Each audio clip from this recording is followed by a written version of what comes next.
Buenos dias, my students. Chomriopsur. Assalamu alaikum. And here we have the full moon of Ramadan. Right over my shoulder here as I read by candlelight. When we last left our story of Nur-ed-Din and Enis-el-Jelis from the 1001 Nights, a Wezir had decided to buy, or had found, a woman, beautiful woman who was educated, could play musical instruments, understood how to read, was well versed in the Quran, and it had found this woman worth 10,000 gold pieces in the marketplace, and had proceeded to buy this beautiful slave girl for the Sultan. The slave broker, after negotiating the price of 10,000 gold pieces, then gives these instructions to the Wezir. "It is my opinion, then," said the broker, "that thou shouldst not take up this damsel to the Sultan today, but she hath just arrived from her journey, and the change of air hath affected her, and the journey hath fatigued her. But rather let her remain with thee in thy palace 10 days, that she may take rest, and her beauty will improve." So even 1,000 years ago, before COVID, they occasionally would quarantine each other. "Then cause her to be taken into the bath, and attire her in clothes of the handsomest description, and go up with her to the Sultan, so that thou experience more abundant good fortune." And the Wezir considered the advice of the slave broker and approved it. He therefore took her into his palace and gave her a private apartment to herself, allotting her every day that she required of food and drink and other supplies. And she continued a while in this state of enjoyment. Now the Wezir al-Fadil had a son like the shining full moon. And there it is, the moon, a symbol of beauty. In fact, Jasmine from Aladdin was not originally named Jasmine, but her name was Badr al-Balur, which is moon of moons. So moons are oftentimes a symbol of beauty throughout our stories in the Arabian Nights. The youth knew not this damsel, and his father had charged her, saying, "Know that I have purchased thee for the King Muhammad, the son of Solomon el-Zani, and that I have a son who hath not left a girl in the quarter without making love to her. Therefore keep thyself concealed from him, and beware of showing him thy face, or suffering him to hear thy voice." The damsel replied, "I hear and obey." And he left her and departed. And it happened, as fate had ordained, that she went one day into the bath. And who do you think she sees? Of course, she sees the sun.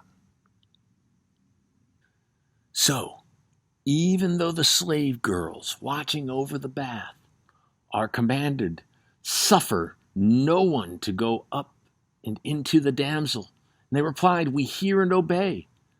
But while Enis-el-Jelis was sitting in her chamber, lo, the Wezir's son, whose name was Ali Noureddin, came in and asked after his mother and the family. The two girls answered, "They are gone into the bath."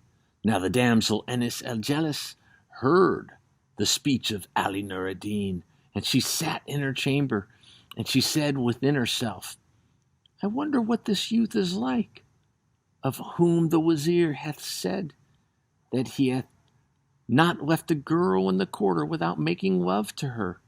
By Allah, I have a desire to see him." She then rose upon her feet, fresh as she was from the bath, and approaching the door of the chamber, looked at Nur-ed-Din and beheld him to be a youth like the full moon. The sight of him occasioned her 1,000 sighs, and a look from the youth at her affected him also in the same manner. Each was caught in the snare of the other's love, and the youth approached the 2 slave girls and cried out at them, whereupon they fled from before him and stopped at a distance. I think we could see where this is going. He then advanced to the door of the chamber, and opening it went in, and said to the damsel, Art thou she whom my father hath purchased for me? She answered, Yes. And upon this the youth, who was in a state of intoxication, went up to her and embraced her, while she, in like manner, threw her arms around his neck and kissed him. But the 2 slave girls, having seen their young master enter into the chamber of the damsel Enis-el-Jelis, cried out. The youth, therefore, soon ran forth and fled for safety, fearing the consequences of his intrusion. And when the mistress of the house heard the cry of the 2 slave girls, she came out dripping from the bath. And when she drew near to the 2 slave girls whom she had placed at the door of the private chamber, she said to them, Woe to you! What is the matter?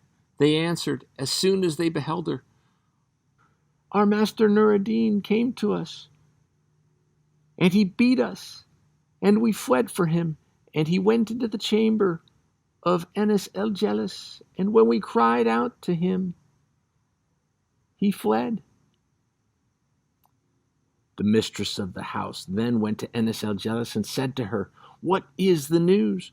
Oh, my mistress, she answered, as I was sitting here, a youth of handsome person came to me and said to me, Art thou she whom my father hath purchased for me?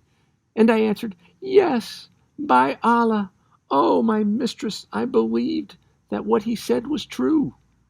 And he came up to me and embraced me and kissed me 3 times and left me overcome by his love.